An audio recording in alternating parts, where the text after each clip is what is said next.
Everyone, welcome to my channel. I am Simran Sahani. तो class 11 students, आज हम पढ़ने वाले हैं द लेबनियम टॉप, हमारी poem.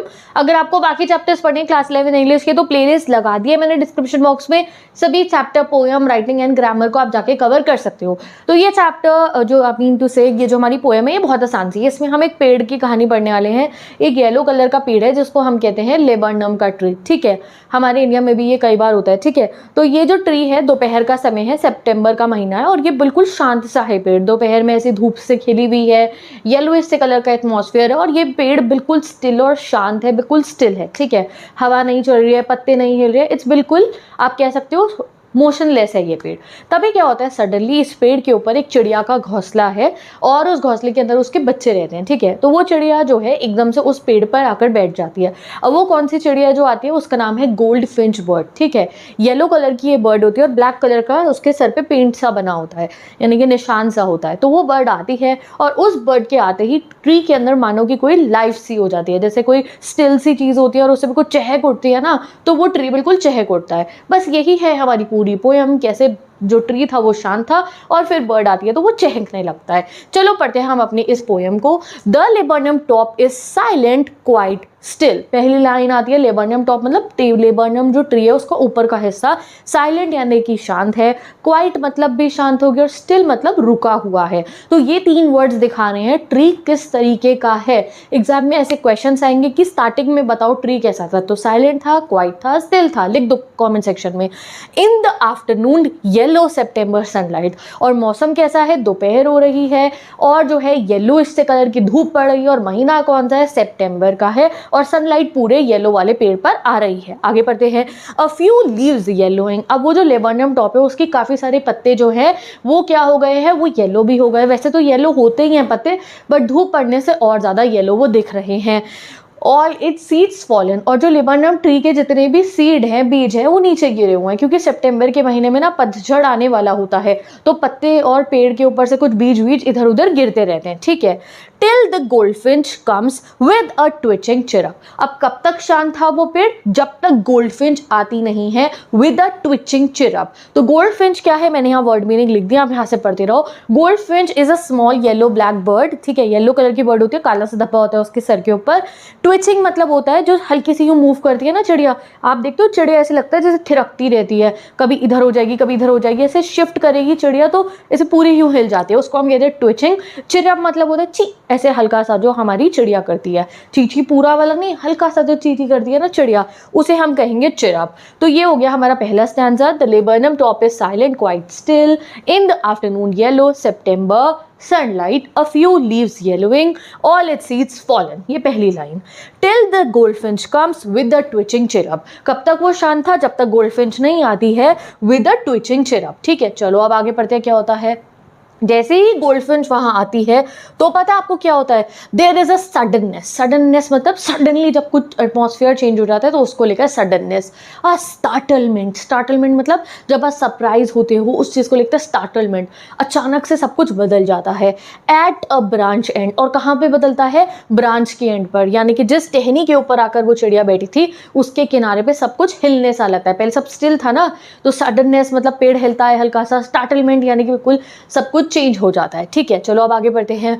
Then sleek as a lizard and alert and abrupt. अब वो चिड़िया क्या करती है, स्लीक एज अ लिजर्ड, यहाँ पे पोएटिक डिवाइस यूज हुआ है, सिमिली एज यूज करा गया है चिड़िया के मूवमेंट को कंपेयर करने से लिजर्ड के लिए। तो आपने देखा है कभी छिपकली मच्छर खाती ना, ऐसे हल्का सा जाएगी मच्छर खा जाएगी, चलती है ना ऐसे क्यों, बिल्कुल स्लीक, स्लीक मतलब सॉफ्टली चलती है। तो वो हमारी जो चिड़िया है वो भी सॉफ्टली और बहुत अलर्ट, अलर्ट मतलब चौकन्नी होकर इधर उधर देखते हुए। एब्रप्ट, एब्रप्ट मतलब क्या है, सडन एंड अनएक्सपेक्टेड, एकदम से जो है। She enters the thickness, thickness मतलब पेड़ के जो घना घना पेड़ है ना उसके अंदर वो चली जाती है। क्यों कहिए, क्योंकि वहां उसके बच्चों का घोंसला है।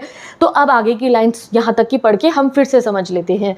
अ suddenness a startlement at a branch end, जैसे ही चिड़िया आई तो जो है पेड़ जो पहले स्टिल था वो सडन स्टार्टल हिलना लग गया। ठीक है, चलो now then sleek as a lizard, बिल्कुल लिजर्ड की तरह सॉफ्टली अलर्ट होके इधर उधर देख के चौकन्नी होके, और सडनली वो जो है पेड़ घना जो था उसके अंदर एंटर कर जाती है। And a machine starts up, और जैसे ही वो पेड़ के अंदर जाती है एक मशीन स्टार्ट हो जाती है। वो मशीन क्या है? मशीन है उसके छोटे छोटे बच्चे, बेबी गोल्डफिंच बर्ड्स है ना, वो चीची चीची चीची करने लगते हैं, अपनी मम्मी के आते हैं, क्योंकि उन्हें पता है कि उनकी मम्मी उनके लिए खाना लाई है।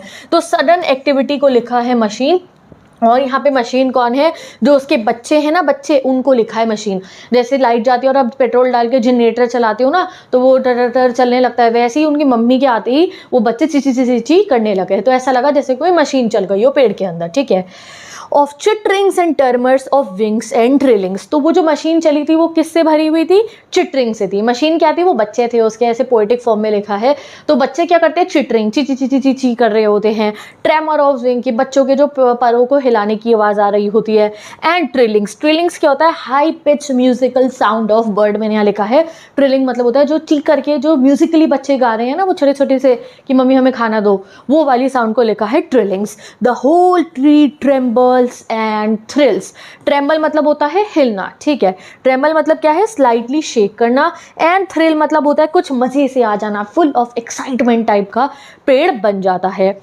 तो ये जो है क्या डिफरेंस हमें दिखा कि पहले स्टैंजा में तो जो पूरा का पूरा पेड़ था वो स्टिल था, बट आप देखो जैसे ही वो गोल्डफिंच बर्ड आई उसने पेड़ को एक लाइफ दे दी। उसके जो बच्चे थे जिनको हमने मशीन कहा है वो चिट चिट करने लगते हैं, वो भूलने लगते हैं, वो अपने पर फड़फड़ाने लगते हैं। तो पेड़ के अंदर एक एक्साइटमेंट, एक थ्रिल सा आ जाता है, बोरिंग से माहौल से वो एक एक्साइटमेंट और थ्रिल सा बन जाता है, ठीक है। चलो अब आगे क्या लिखा है? It is the engine of her family. अब इट कौन है? इट हमारी गोल्डफिंच बर्ड ही है। गोल्डफिंच बर्ड को लिखा है वो इंजन है अपनी फैमिली की। इंजन क्या होता है? इंजन जैसे ट्रेन में लगता है। क्या ट्रेन चलेगी बिना इंजन के? नहीं। 2-3 बग्गी हटा दो ट्रेन चल जाएगी, एक बग्गी लगा दो तो भी ट्रेन चल जाएगी, बट क्या बिना इंजन के ट्रेन चल सकते? नहीं ना। ऐसे ही ये जो पूरी की पूरी फैमिली है या ये जो मशीन है, बच्चे जो हैं, ये किसके दम पे चल रहे हैं? ये हमारे इंजन यानी कि हमारे गोल्डफिंच बर्ड के दम पे चल रहे हैं। वो उड़ के जाती है, खाना इकट्ठे करके लाती है, वो छोटे छोटे कीड़े पकड़ के लाएगी या फ्रूट लाएगी और वो अपने बच्चों को खिलाती है। छोटी होती हुई जो बर्ड होती है ना, वो चबा के अपने बच्चों के सीधा जो है मुँह में खाना रख देती हैं। तो इतना ख्याल रखती है छोटी चिड़िया अपने छोटे बच्चों का। तो वही दिखाया गया है यहाँ पे, it is the engine of our family. इसके ऊपर एग्जाम में इंपॉर्टेंट क्वेश्चन आएगा, वो मैं इंपॉर्टेंट क्वेश्चंस में कवर करवा दूंगी आपको। तो इंजन कौन है? इंजन है मम्मी, और मशीन कौन है? मशीन है वो छोटे छोटे बच्चे। समझ में आ गया? चलो आगे पढ़ते, आगे क्या होता है। She stokes it full. अब यहाँ पे शी यूज हो गया है गोल्डफिंच के लिए, तो यहाँ पे बहुत सारा ना पर्सोनिफिकेशन यूज हुआ है। पर्सोनिफिकेशन वो पोएटिक डिवाइस होता है जहाँ पे भी हम किसी चीज़ जो ह्यूमन नहीं है उसे ह्यूमन दिखाएं। अब चिड़िया के साथ वैसे इट यूज होना चाहिए, बट यहाँ शी हुआ है तो मतलब पर्सोनिफिकेशन है। तो शी कौन है? गोल्डफिंच बर्ड है। She stokes it full. Stoke मतलब क्या होता है? यहाँ पढ़ो। स्टोक्स मतलब होता है, कहाँ गया? स्टोक मतलब होता है ऐड करना फ्यूल को। जब आप पेट्रोल भरवाते हो ना, अंकल 200 का पेट्रोल भर दो मेरी बाइक में, स्कूटी में, तो वो आपने देखा है वो उनका टूल होता है, उससे वो पूरा पेट्रोल भर देते हैं। तो वो जो पेट्रोल भरना होता है ना, उस वर्ड को हम कहते हैं स्टोक करना, ठीक है। तो स्टोक वर्ड क्या है कि वो जो है बच्चे, हमने बच्चों को क्या कहते हैं? बच्चे हैं एक मशीन, जैसे हमारी बाइक एक मशीन ही तो है, ठीक है। और वो जो मम्मी है, ठीक है, वो है इंजन, ठीक है। और वो आके उसको स्टोक कर देती है, बच्चों को खाना खिला देती है जिससे बच्चे चले, ठीक है। तो she stokes it full then flirts out to a branch end. तो स्टोक्स इट फुल मतलब वो बच्चों को खाना खिलाती है, and then flirts out. Flirt मतलब ये नहीं फ्लर्ट कर रही है वहाँ कोई मेल बर्ड है उससे फ्लर्ट कर रही है, नहीं। फ्लर्ट मतलब होता है क्विकली बाहर आ जाना, फ्लाई करके एकदम से यूं बाहर आ जाने को हम कहेंगे फ्लर्ट्स, ठीक है। And then she flirts out to the branch end. और वही जो ब्रांच टहनी के किनारे से जहाँ से अंदर गई थी ना एकदम से, वहाँ आके बैठ जाती है। Showing her barred face identity mask. ये बहुत इंपॉर्टेंट क्वेश्चन आएगा एग्जाम में, इसका मतलब बच्चों को समझ नहीं आता है। बार्ड फेस आइडेंटिटी मास्क मतलब I am showing you a picture of this bird. इसके यहाँ पे काले से रंग ऐसे यूँ जो है, अगर आप देखोगे फोटो में तो एक धब्बा सा है, इसको हम कहते हैं बार्ड फेस आइडेंटिटी। जैसे लेपर्ड के ऊपर धब्बे होते हैं काले काले, वो उसकी पहचान है ना, ऐसे ही इस गोल्डफिंच बर्ड की पहचान इस पीले पेड़ पे यही होती है, वो काला सा जो निशान है, वरना वो पीले पेड़ पे पीली चिड़िया दिखती ही नहीं है, ठीक है, तो ये आपको समझ में आ गया। बार्ड फेस आइडेंटिटी मार्क मतलब वो जो स्ट्राइप्स हैं। Then with eerie delicate whistle, फिर ये एक ईरी होता है स्ट्रेंज सी, थोड़ी डरावनी नहीं, काफ़ी अलग सी डेलिकेट यानी कि हल्की सी, विसल यानी कि सीटी सी ये बजाती है, चिरअप करती है, चीची करती है हल्की सी, विस्पर करती है, हल्का सा कुछ बोलती है। And she launches away towards the infinite, और फिर लॉन्चेस अवे मतलब जैसे रॉकेट लॉन्च होता है ना, ऐसे उड़ के चला जाता है, वो लॉन्च करती हुई चली जाती है इनफाइनाइट की तरफ, यानी कि स्काई की तरफ। And the laburnum subsides to empty, और लेबर्नम टॉप सबसाइड्स मतलब फिर से वापस उसी पोजीशन में चले जाना।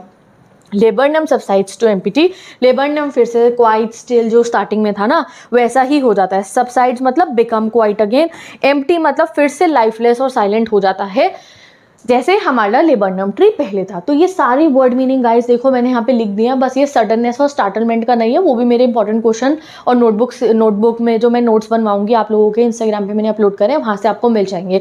तो आप जाके मेरी इंस्टाग्राम आईडी को फॉलो करो। There is a community also जो हम सब स्टूडेंट्स इंटरेक्ट करते हैं, ठीक है, ग्रुप बना हुआ है मेरी मेन आईडी के ऊपर, वहाँ से आप उस ग्रुप को ज्वाइन कर लो। और जो मेरा नोट्स वाला अकाउंट है आपको हिस्ट्री, इंग्लिश, पॉलिटिकल हर सब्जेक्ट के नोट्स मिल रहे हैं, ह्यूमैनिटीज़ के हो, इको के मिलेंगे, कॉमर्स के हो, और इंग्लिश स्पेशली हर एक चैप्टर का notes, grammar, portion writing free of cost आपको मिल रहा है, ठीक है। तो जाके आप मेरी इंस्टाग्राम आईडी को फॉलो कर लो, दोनों ही, नोट्स वाली को और ग्रुप वाली को, जिससे हम लोग इंटरेक्ट कर पाए और नोट्स जिससे आपको अच्छे से मिल पाए, ठीक है। अभी इस वीडियो को हम एंड करते हैं, मैंने पूरी पोएम आपको पढ़ा दी, एक बार फिर से रिवाइज कर लेना वीडियो को, फिर से रिवाइंड करके पोएम को। एंड अब इसके जितने भी इंपॉर्टेंट क्वेश्चन है एक वीडियो में 10-12 इंपॉर्टेंट क्वेश्चन कराऊंगी, बस आपको वही पढ़ने हैं। तो हम मिलेंगे नेक्स्ट वीडियो में, bye, take care and best of.